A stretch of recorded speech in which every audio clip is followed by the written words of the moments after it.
Eu vou falar de uma situação e acho que vocês já logo vão falar assim: ah, eu tenho alguém assim em casa, ou eu conheço alguém assim, porque, gente, isso é muito comum. O nosso tema de hoje é um assunto super atual e eu convidei 3 pessoas incríveis, 3 profissionais de mão cheia, e eu posso falar isso de boca cheia, porque quando a gente traz aqui é porque realmente elas podem contribuir com vocês e com o mundo, para que o mundo fique melhor. Depois dessa pandemia, as coisas vão mudar.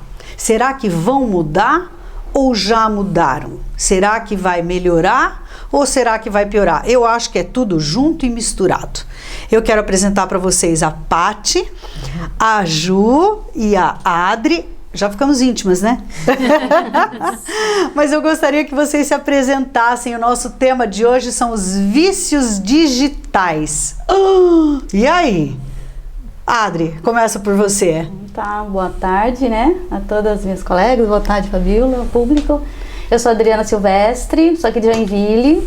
Eu sou psicóloga clínica já há 15 anos e atualmente eu trabalho com adultos, adolescentes e crianças. Ju. Oi, Fabíola. Bom estar aqui de novo. Obrigada. Tudo bem, Adri? Paty, público. Então, eu sou Juliane, psicóloga clínica, psicóloga de reabilitação, trabalho com as várias faixas etárias, como a Adri também, sou docente e vim colaborar aqui mais uma vez, né, para a gente conversar sobre esse assunto tão importante e que está perturbando crianças, professores, famílias, né, todos envolvidos com a educação infantil e com a saúde mental infantil e de adolescentes. Olá, meu nome é Patrícia de Freitas Romais Fischer, sou psicóloga clínica e sou proprietária do Instituto de Psicologia e Fronteiras Gestálticas aqui em Joinville e está sendo um prazer enorme estar aqui novamente. Eu acho que é uma continuidade do assunto, né, da questão da pandemia com as crianças e que o vício digital tem tudo a ver com este momento que nós estamos passando. Verdade. Então, você diria que esse vício digital, ele deve ter uma linha limítrofe, né? Vamos começar esse papo, aonde é o normal e quando começa a ser esse vício digital, na sua opinião, Adri? Então, vamos falar um pouquinho sobre o uso, né? Então, a gente poderia dividir, então, o uso consciente, né? O uso abusivo. E o último seria o uso abusivo dependente. Então, o uso consciente é o que a gente faz, que hoje não tem mais como voltar atrás, né? A gente precisa, né, da internet, do mundo virtual, né? Por exemplo, eu atendo muito agora, né, virtualmente os pacientes. Então, o uso consciente seria isso, né? Você tem um horário determinado, é lógico que o nosso horário como profissional começa bem cedinho, vai até a noite, né? Mas terminou, né? Esses dias eu ouvi uma amiga falar assim: fechei a lojinha, não quero mais saber do mundo virtual. Isso seria também televisão, né? Então, fecha o expediente, então eu vou dar um tempo para mim. Né? Então, isso seria o uso consciente, quando você sabe o seu limite. Isso seja para a gente, como profissional, né? Para os pais, para as crianças, para as pessoas, né? Todo mundo aí que usa o mundo virtual. Daí, nós podemos falar do uso abusivo, né? Então, o uso abusivo seria aquele que daí a pessoa já começa a optar mais pelo mundo virtual do que pelo mundo offline. Você concorda, Ju?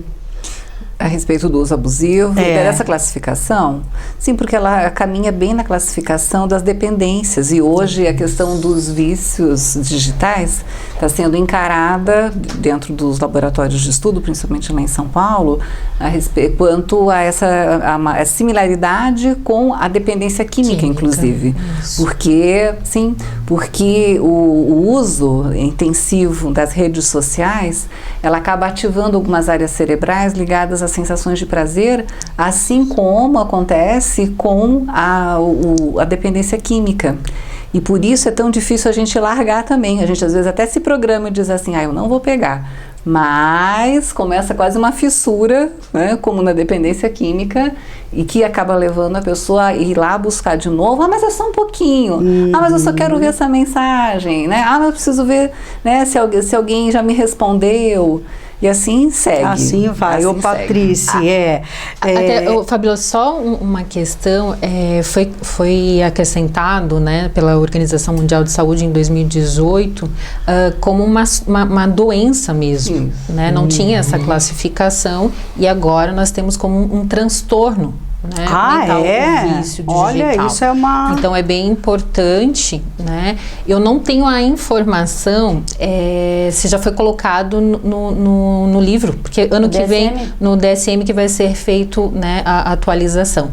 Mas é bem importante para a gente ter que já tem uma classificação. A gente fica muito dizendo, né, a questão do vício igual, né, um vício químico, mas ele é químico. A gente tem essa produção toda química dentro de nós, né, de todos os hormônios. Então é importante porque realmente agora a gente tem uma classificação de um diagnóstico, de um CID. E não são só as crianças, né? Porque a gente até agora falou nós, mas somos nós. Sim. Nós, né? E os idosos. Todos. Os idosos estão muito viciados. E fica tudo muito bem como bonitinho, né? Olha que bonitinho, tá lá interagindo com os amigos, com a família. Sim, né? Entra num ponto, como a Adri colocou, do saudável ou não saudável, vou colocar desta maneira, né? Até que ponto tem um vício ali. Nos idosos a gente acha que não tem, mas tem, né? Temos os idosos viciados de madrugada. Tu pode ver, não sei se no grupo de vocês, né? Eu tenho bastante idosos nos meus grupos virtuais e realmente eles estão lá de madrugada dando bom dia. Como bom dia? Ou boa noite, 3 da manhã. O Adri, você estava falando das classificações. Até o que a Patrícia falou, realmente, no CID agora tem o Game Disorder, que essa é a classificação, né, que veio. E daí seria o uso abusivo dependente, onde a pessoa, né, ela perde o controle, né? Como você percebe se ela perdeu o controle? Quando você diz assim, ok, então, vamos lá. Vamos deixar o celular, né? Vamos dar 2 dias sem celular. A pessoa não dá conta, né? Então, assim, é como uma dependência química. A gente vai para dependência química, mas também uma dependência comportamental, né? Então, se você... Para saber realmente se a pessoa é ou não dependente, é só fazer essa pergunta para ela. Geralmente diz, não, né? Eu consigo. É só eu viajar, eu consigo. Mas você vai lá, a pessoa está, inclusive, tendo abstinência, né, crise de abstinência. Sim. Em função de que não tem o acesso àquela mídia social, o acesso ao celular. Então, nesse sentido, foi lançado um documentário, há pouco tempo atrás, O Dilema das Redes, que vale a pena assistir. Algumas pessoas disseram assim, mas ele é muito impressionante. Eu não sei, eu acho que ele é realista. A realidade. Né? E ali tem uma cena em que a família está reunida, a mãe já está cansada da situação de uso que já estava se tornando uma dependência pela filha adolescente jovem, e ela faz uma proposição de passarem um período sem usar. E o pessoal concorda, mas o celular está dentro de uma caixa, né? De meio que de plástico, vidro, alguma coisa assim, lacrada. A menina tenta tirar e não consegue tirar. E ela fica irritada com aquilo, mas a família continuando o que estava fazendo, e de repente um barulho, a menina tinha quebrado a caixa para conseguir retirar o celular dela, danificou o celular do irmão. E aí mostrando assim como essa questão de dependência é grave, né? Há pessoas que só de supor que ficarão sem acesso à rede entram em crises de angústia, né? De quase de pânico, porque por algumas horas não vão conseguir estar online. Então, acho que seria interessante nós classificarmos, até para as pessoas poderem ter uma noção, né, de como, uma classificação disso, né? Então, a sudorese, a taquicardia, a insônia, né? Porque não daria o contrário, né? A insônia, tu tem que ficar bem acordado para estar fazendo, né, todo o uso desse, não só o smartphone, né, mas tem os tablets, temos outros meios agora também, né? A pessoa ou come em excesso, né, ou deixa de comer, de beber a água, né, de se alimentar, né, de ir ao banheiro, que não quer perder nenhum segundo. Não quer perder nenhum segundo. Isso se dá muito nos jogos virtuais. Então, nós temos tanto os jogos, nós temos as mídias sociais, né, que são as redes sociais que nós temos aí. Mas os jogos aparecem bastante. Os jogos virtuais, você tem ali online, tá naquela hora. Né, e você tem que estar ali cumprindo. E ainda mais quando é um jogo em equipe. Né, eles são bem organizados de uma certa forma. Isso é positivo. Demais, né? Porque é o mundo inteiro, né? Eles jogam com outras pessoas do mundo. Isso é bacana. A gente ver que nós não vamos voltar mais, não tem como, mas a gente tem que aprender a lidar com essas situações, né, de uma forma saudável. E a pessoa começa a ter uma desordem no seu dia a dia. O isolamento social, né, que a gente não tem o convívio mais com os parentes, né? Então é importante a gente ter essas classificações para as pessoas se identificarem até onde estou eu nessa classificação. E a gente perceber também, você falou de faixa etária, né, Fabíola? Eu penso o seguinte: o adulto ele ainda tem uma condição de fazer um automonitoramento a respeito do abuso, né? A não ser que ele esteja emocionalmente ou psicologicamente, mentalmente muito comprometido. Então ele precisa daí da crítica externa. Porém, a criança, o adolescente, ele precisa muito da atenção da família quanto ao que está ocorrendo no comportamento digital dele. Porque a tendência é se identificar com os amigos e dizer, mas o meu amigo também usa, né? O meu amigo tá online também, eu só estava conversando com um amigo. E nem sempre é essa a realidade. E a gente está vendo adolescentes acessando conversas com pessoas, né, que não são da faixa etária, não são do grupo de convívio. E os pais precisam estar presentes e cabe a eles fazer essa orientação. Então, a gente tem recomendação de quantidade de horas de uso de mídia eletrônica em relação à faixa etária. E também é importante que a família esteja acompanhando quem esse adolescente interage, né, de que forma, com que objetivo, e se necessário fazer a retirada do instrumento, né, explicando o motivo disso, porque o risco social é muito grande, né? É muito grande. Gente, eu vou relatar aqui uma situação que isso faz muitos anos já, você vê que não é uma coisa atual, não é uma coisa da pandemia, isso é uma coisa que vem acontecendo, né? Eu já cheguei a ver o meu marido cortando o fio do computador, na época, com alicate de unha. Tamanho foi o desespero, sabe? De ver, assim, era uma coisa que a gente não tem controle. Eu não sou psicóloga, mas como mãe, eu vejo uma dificuldade em controlar isso, Adri. Como é que você acha que os pais... qual é o posicionamento? O que a gente tem que fazer? Porque os pais tomam atitudes radicais. Por exemplo, isso foi uma atitude radical. Sim. Porque não tinha mais jeito. Não tinha papo, não tinha castigo, não tinha tirar mesada, não tinha... Acabou, não tinha. Então, corta o fio. E foi um escândalo. Imagino. Como é que os pais podem lidar com isso, Adri? Então, eu acho que é muito importante, é lógico que tem algumas informações que elas são muito mais didáticas. Por exemplo, tem um documento, né, da Sociedade Brasileira de Pediatria, né, que foi escrito em 2016, revisto em 2019 e agora em 2020, né, que ela vem reiterando as diretrizes da Organização Mundial da Saúde, onde ela dá algumas diretrizes para esses pais, né? Por exemplo, até 2 anos, evitar a exposição de crianças pequenas. Até 2 anos, evitar. Então, o que você vê?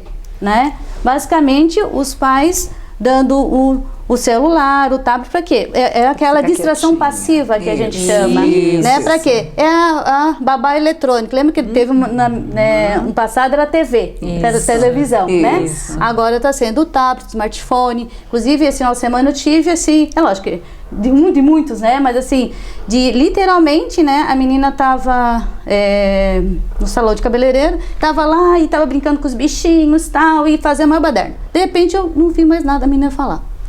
Quando eu vi, ela tava assim, gente... Atenção passiva, ela estava vidrada, né? Porque devido às luzes, devido, né, aos sons, o brilho, né? Claro, é tudo muito legal, né? E os pais acham maravilhoso. Meu filho, assim, é super dotado. É só a gente perceber em restaurantes, né?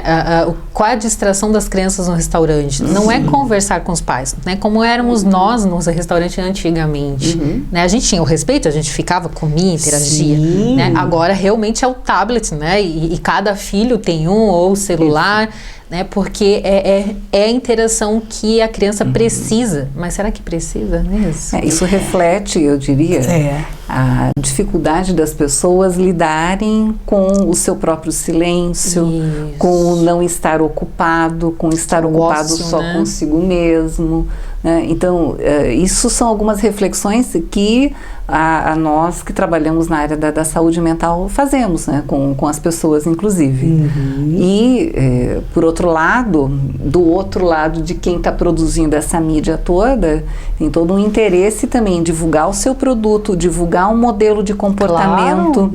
E quando a pessoa não consegue corresponder a esse modelo, muitas vezes de aparência física, de posse de objetos, né, de realização de atividades, de viagens, acabam até se sentindo excluídas de um grupo social, de um grupo de referência. Frustrando, né? Por que ela tem, eu não tenho, né? E aí entram em sofrimento, né? E às vezes até quadros graves de sofrimento, por conta de não se encaixarem em modelos previamente estabelecidos, né?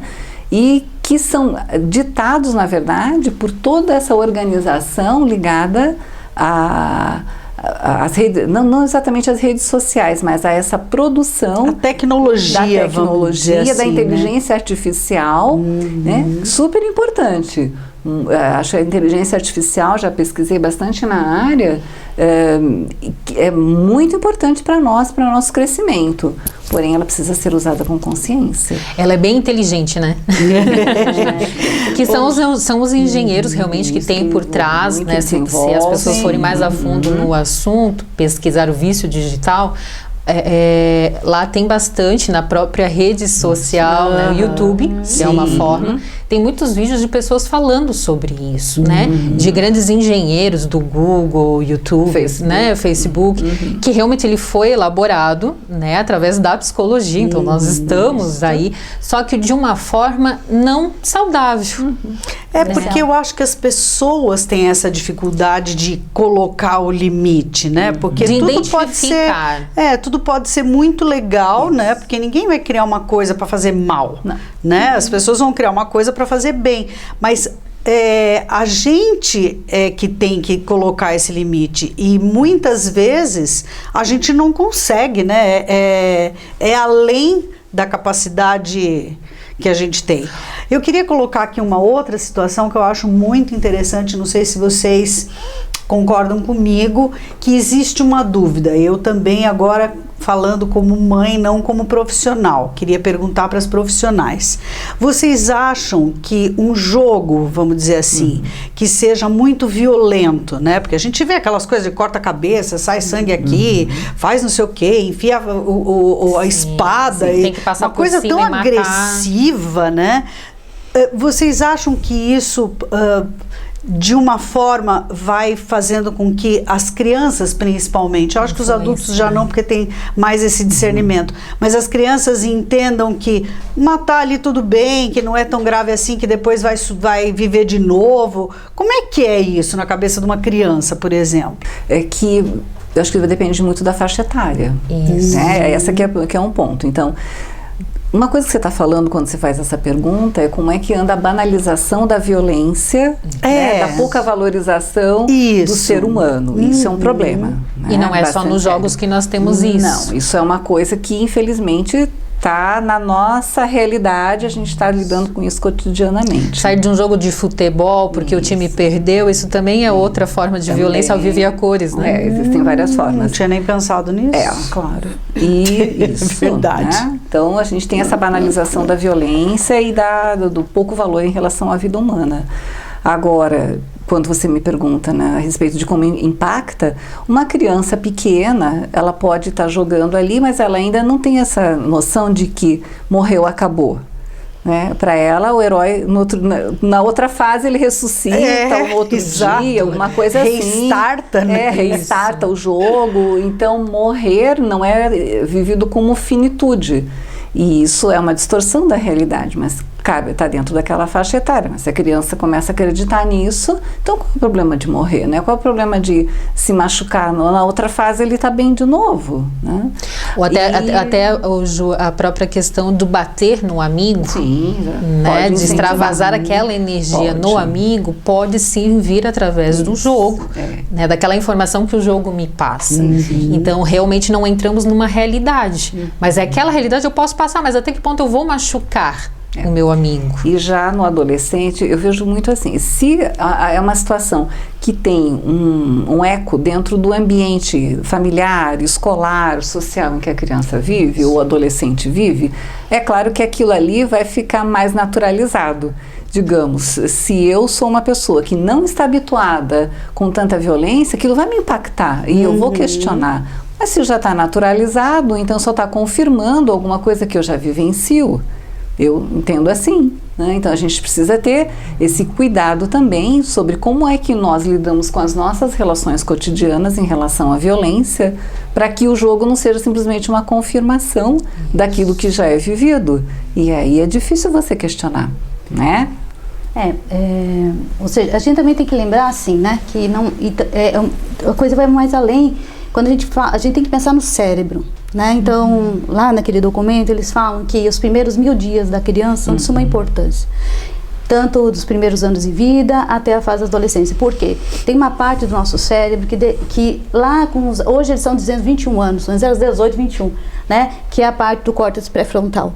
E nessa parte do córtex, o que a gente tem? Né? A gente tem a tomada de decisão, controle dos impulsos, a gente tem a censura, né? A gente tem muita parte da cognição, ou seja, por exemplo, o adolescente, né, nos jogos que você trouxe, né, para ele é muito importante, porque ele é desafiado. Por que a gente viu tanto lá da baleia, lembra daqueles jogos, né? Eles se automutilam. Por quê? Porque eles não têm esse controle do impulso, ainda não está pronto.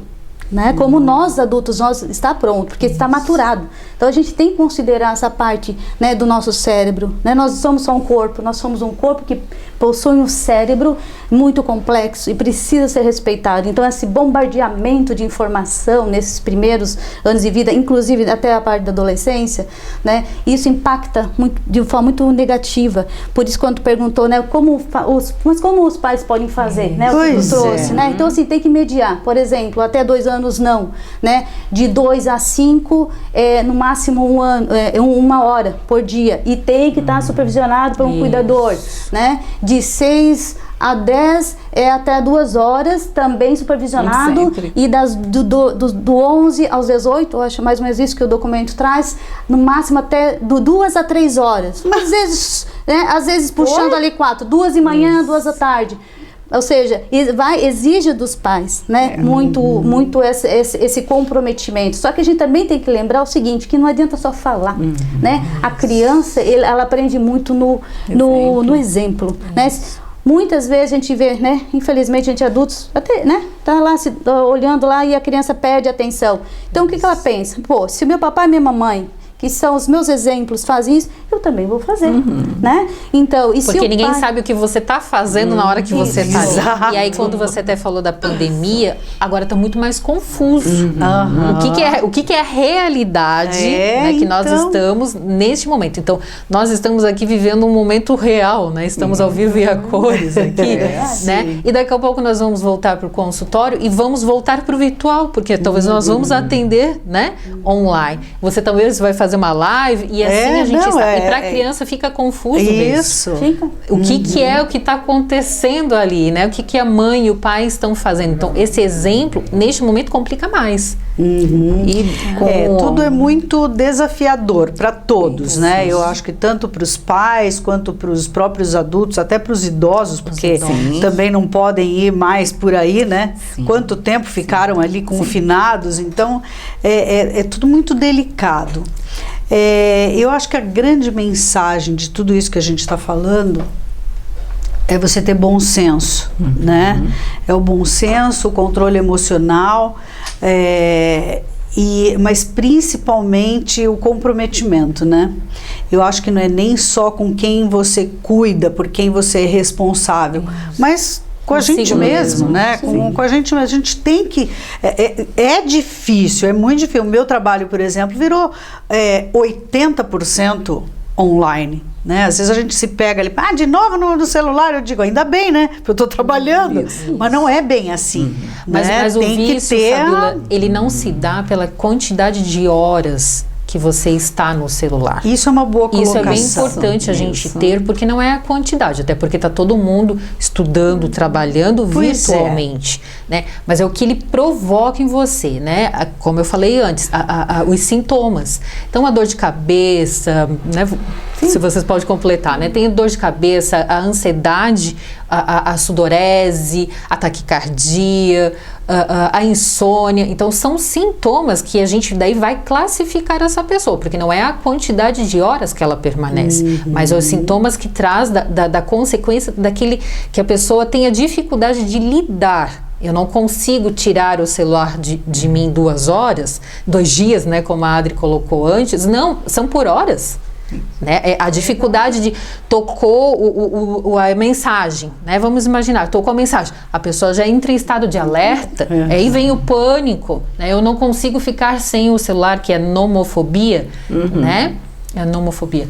Já tem até nome isso, já tem, né? Aí o vício de que jogos. Esse é o dia a dia delas, né? Por isso que elas estão. Esse é uma classificação da pessoa que não consegue ficar sem o celular. Meu celular quebrou, né? Eu esqueci o meu celular em casa. Então a pessoa ela entra num estresse, que daí vem todos esses sintomas da pessoa ficar sem o celular. E aí a gente fala do nível de dependência que a situação provoca e a consequência do isolamento social. E aí a gente vai ter aí algumas pessoas que vão estar mais sujeitas a essa situação.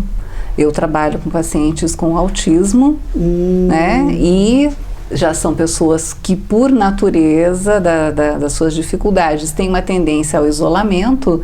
Se elas permanecerem nessa situação de isolamento domiciliar, uso excessivo de redes sociais, elas têm uma tendência a se isolar ainda mais do convívio, e isso vai dificultando a volta depois, porque a gente está esquecendo que vai ter volta, né? E de que jeito que vão voltar as pessoas que hoje estão buscando o conforto dentro da questão da mídia, né, esse é um outro tema. Como é que as pessoas vão voltar? Né? Eu acho que já temos aí um outro tema para um terceiro episódio. Mas nós não podemos esquecer que tudo isso acontecia já antes. Nós estamos falando da pandemia, mas todos esses vícios já temos antes, né? Como a própria Adri colocou já de documentos em 2018. Que piorou, né? Houve uma intensificação por conta da necessidade do isolamento. Né? Eu creio que é uma situação que, veja, ela já existia,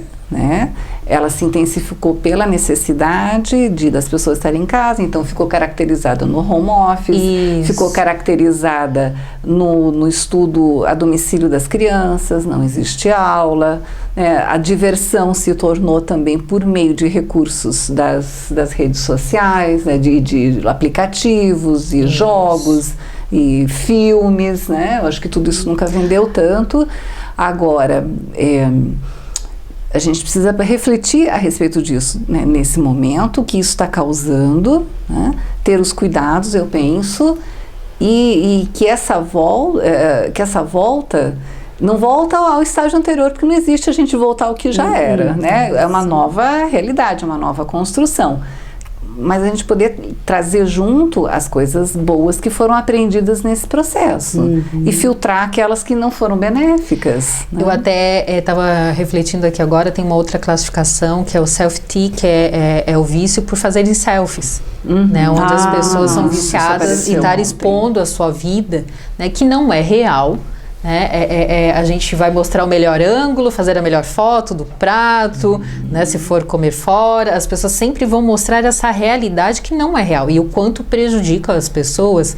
Eu já tive vários casos de clientes que vieram sofrendo mesmo, né, por não ter a roupa amarela, a roupa rosa, e elas estavam com aquela roupa, eu não tinha. Sempre a necessidade de ter aquilo que é do outro, da vida do outro. E aquela vida é real? Não é real. E de só poder publicar se estiver bem bonito, isso, atraente, dentro daquele modelo que a gente estava falando. E se, né, como se não pudesse publicar a espontaneidade. Né, e se nós formos olhar, ser, né, Ju, hoje, não sei se vocês têm percebendo, quantas pessoas estão expondo selfies hoje em dia? Diminuiu. Diminuiu porque as pessoas não estão saindo, né? Não estão tendo o restaurante, não estão tendo a padaria, não estão em grupos de pessoas. Então, nós vamos ter uma outra situação agora. Se a gente estava falando da mudança, né, nós vamos ter uma mudança aí. Mas aí é onde que as pessoas vão, para onde que elas vão refletir a sua vida agora. O que você mais vê em consultório, Adri, em relação a esses vícios digitais? Então, eu vejo essa questão mesmo da própria exposição, né? Das crianças não conseguindo mais, né, brincar, por exemplo, de jogos, ou a família interagir, né? Aí eu entro de novo na tua pergunta, como que os pais podem lidar, né? Na verdade, assim, criar uma rotina para esses filhos, para as crianças, né, para os adolescentes, assumir a parentalidade novamente. Os pais são os grandes, os pais são os adultos, eles são os filhos. Então, realmente começar a sair da negação, ver o circo pegando fogo e não tô vendo, isso é muito perigoso. Então, assumir, dizer não, é muito difícil, é um desafio para os pais, mas é possível, né? Viver muito mais offline. Então chega, né, terminou lá o seu trabalho home office, vamos lá. Outra coisa que o documento traz, né, não ter nenhum tipo de celular, tablet durante as refeições. Isso. 1 a 2 horas antes de dormir tem que desligar o celular e assim, evitar deixar os adolescentes, as crianças, eles não vão gostar muito disso agora, dentro dos seus quartos, com os seus notebooks, ou seja, trazer para a área comum da casa. E uma coisa bem importantinha, bem importante, não pode virar à noite jogando. O Adri, trazer para a área comum, eu já acho que não, sabe pelo quê? Até estava vendo um artigo onde lá relatava que o filho dava um jeito ele sabia onde estava, então na área comum se guardava, ele ia lá e pegava, fingia que estava dormindo e de madrugada ia lá e pegava e passava a madrugada inteira. Eu era uma criança de 9 anos. Né?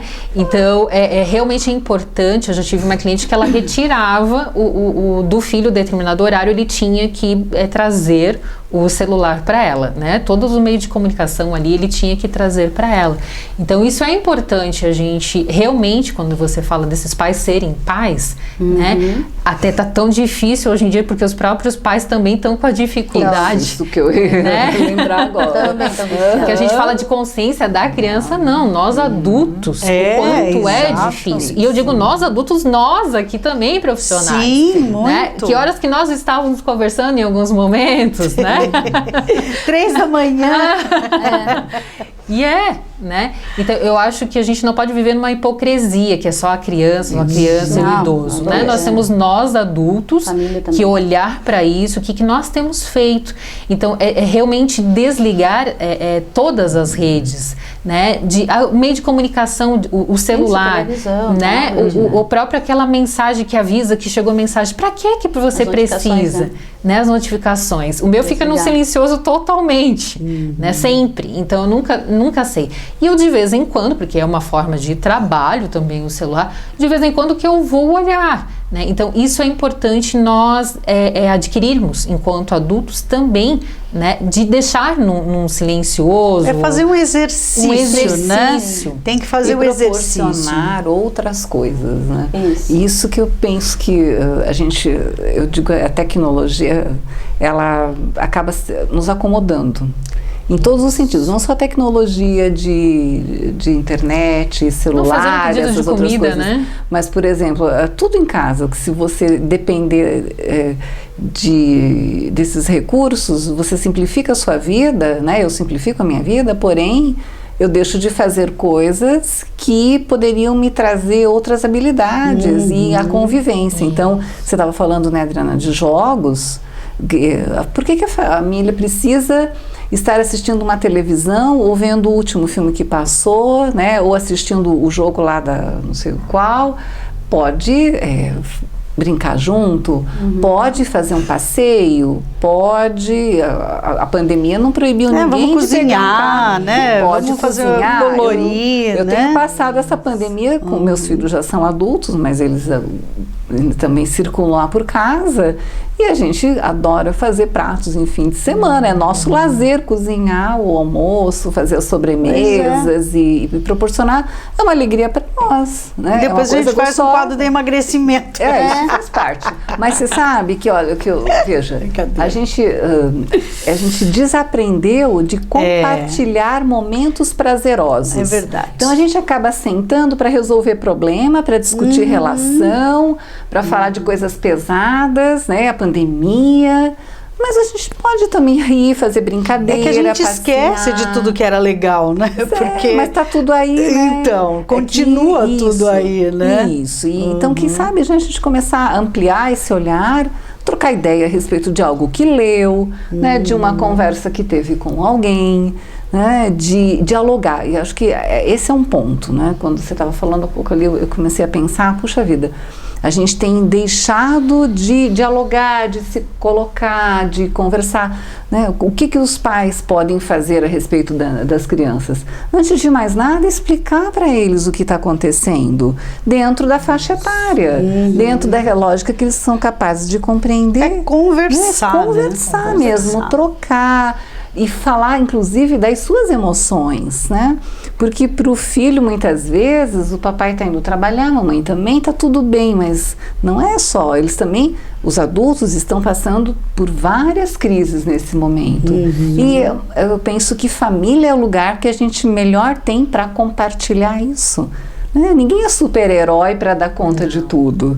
Acho que é um momento de justamente dar as mãos, né, e somar, e não... Gente, eu quero agradecer muito a presença de vocês, acho que foi um bate-papo enriquecedor, né? Temos aí tantos temas que a gente poderia discutir, conversar, porque quando a gente conversa, a gente traz outras situações que outras pessoas vivem, e esse é o nosso objetivo, né? Ajudar vocês a passar por esses momentos desafiadores, não só da pandemia, mas na vida como um todo, e dizer que a gente está aqui para isso, e que elas estão aqui também para isso, né? Para esclarecer. E se você precisar de ajuda, o telefone de cada uma delas está aí na telinha, né? Como uma contribuição para vocês entenderem e até, de certa forma, olharem um pouquinho mais para dentro do seu convívio familiar e ver o que está acontecendo aí, né? Então, obrigada, meus amores. Adri, foi um prazer. Ju, de novo, também. Patrícia, sempre encantadora, né? Vocês são suaves. Suave na nave. Na vida. Legal, gente. É isso, então.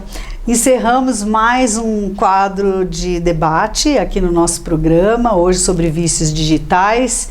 E aguardem o próximo, porque tem muitos assuntos. Mas aí eu vou deixar que elas é que tragam essas questões, porque elas vivem o dia a dia.